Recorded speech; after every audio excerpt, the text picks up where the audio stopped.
కరీంనగర్లో మా ప్రతినిధి శ్రీకాంత్ మనకి అందుబాటులో ఉన్నారు. ప్రధానంగా చూసుకుంటే కరీంనగర్ కలెక్టరేట్ ఎదుట విద్యార్థి సంఘాలు ధర్నా చేసినటువంటి పరిస్థితి. ఎస్ఎఫ్ఐ కరీంనగర్ జిల్లా కమిటీ ఆధ్వర్యంలో నిరసన చెప్పారు. పండింగ్లో ఉన్నటువంటి మెస్ ఛార్జీలు కానీ, స్కాలర్షిప్స్ కానీ, ఫీజు రియంబర్స్మెంట్స్ ఇవన్నీ కూడా విడుదల చేయాలని డిమాండ్ చేసినటువంటి పరిస్థితి. గత ప్రభుత్వం విద్యా రంగాన్ని పూర్తిగా నిర్వీర్యం చేసింది, విస్మరించింది అన్నటువంటి ఆగ్రహం వ్యక్తం చేస్తున్న నేపథ్యంలో కొత్త ప్రభుత్వం పూర్తిగా దానిపై దృష్టి సారించాలన్నటువంటి విన్నపాలు కూడా వస్తున్నటువంటి పరిస్థితి. సో దీనికి సంబంధించి పూర్తి అప్డేట్స్ ఏంటి శ్రీకాంత్ చెప్పండి. Good evening Rajasekhar. ఈ రోజు కరీంనగర్ ఎస్ఎఫ్ఐ ఆధ్వర్యంలో కూడా కరీంనగర్ కలెక్టరేట్ ముందు విద్యార్థి సంఘ నాయకులు అయితే ఒక ధర్నా కార్యక్రమం చేపట్టారు.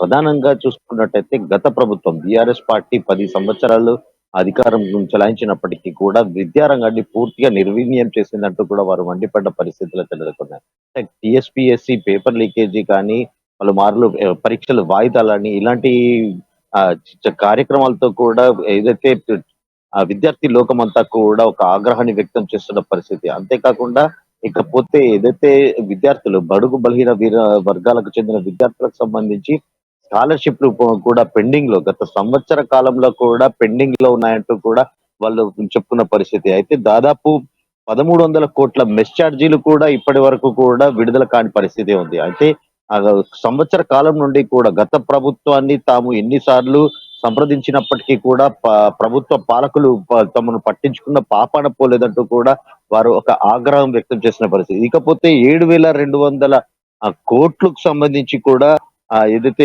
పెండింగ్ లో ఉన్నట్టుగా కూడా ఫీజు రియంబర్స్మెంట్ కూడా పెండింగ్ లో ఉన్నట్టుగా కూడా వాళ్ళు చెప్తున్న పరిస్థితి.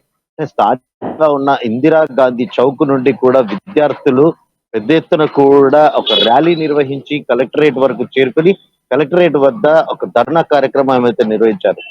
గత ప్రభుత్వం అంతా పూర్తిగా విద్యార్థుల సమస్యల పట్ల నిర్లక్ష్యం వహించింది. ఇప్పుడు అధికారంలోకి వచ్చిన కాంగ్రెస్ పార్టీ కనీసం విద్యార్థుల బాగోగులు చూడాలంటూ కూడా వాళ్ళు ప్రధానంగా తమ డిమాండ్ అయితే వినిపించారు.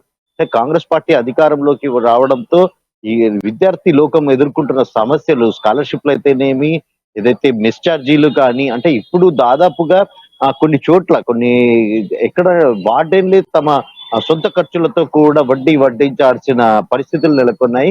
అంటే ఇలాంటి దుర్భర పరిస్థితుల్లో విద్యా వ్యవస్థ నడుస్తుంది.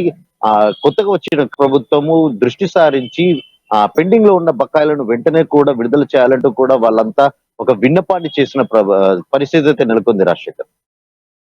గత ప్రభుత్వం యొక్క నిర్లక్ష్యం స్పష్టంగా కనిపిస్తున్నటువంటి పరిస్థితి. గత ప్రభుత్వం ఏర్పడక ముందు కూడా ఎస్ఎఫ్ఐ కానీ మిగతా సంఘాలు కానీ పూర్తిస్థాయిలో వ్యతిరేకించి ప్రభుత్వంపై డిమాండ్లను ఎక్కినటువంటి పరిస్థితి ఉంది. సో ఇక్కడ ప్రధానంగా చూసుకుంటే ఇప్పుడు పూర్తిగా బకాయిలు ఎంత రావాలి, దానికి సంబంధించిన ఏమైనా వివరాలు మనకు తెలుస్తూ ఉన్నాయా? సో ప్రభుత్వం ఏమైనా ఆ దిశగా ఆలోచించి చర్యలు తీసుకునే అవకాశం ఉన్నట్లు ఏమైనా అధికారులు సంప్రదించే ప్రయత్నం ఉందంటారా? దాదాపు 720 కోట్ల వరకు మెస్ ఛార్జీలు రావాల్సి ఉంది. 1300 కోట్ల వరకు కూడా ఫీజు రియంబర్స్మెంట్ కూడా రావాల్సి ఉంది. అంటే ఇదంతా కూడా అంటే దాదాపు ఇప్పటికి 14 లక్షల మంది విద్యార్థులు దాదాపుగా సమస్యలు రాష్ట్ర వ్యాప్తంగా కూడా 14 లక్షల విద్యార్థులు కూడా ఇబ్బందుల్లో ఉన్నారంటూ కూడా వాళ్ళు ప్రభుత్వ దృష్టికి తీసుకున్న పరిస్థితి.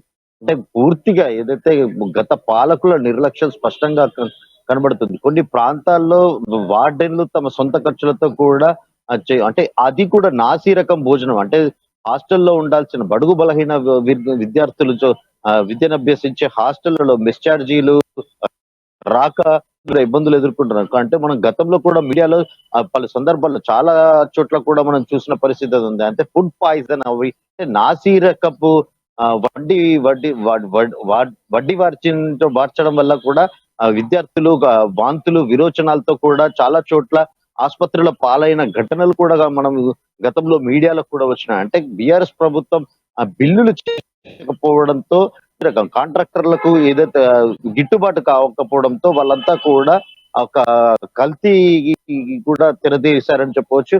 నాసి రకం వడ్డీ వారించడం వల్ల ఏదైతే విద్యార్థులు అస్వస్థతకు గురై కూడా చాలా చోట్ల ఇబ్బందులు ఎదుర్కొన్నారు Rajasekhar. Thanks for updates Srikanth.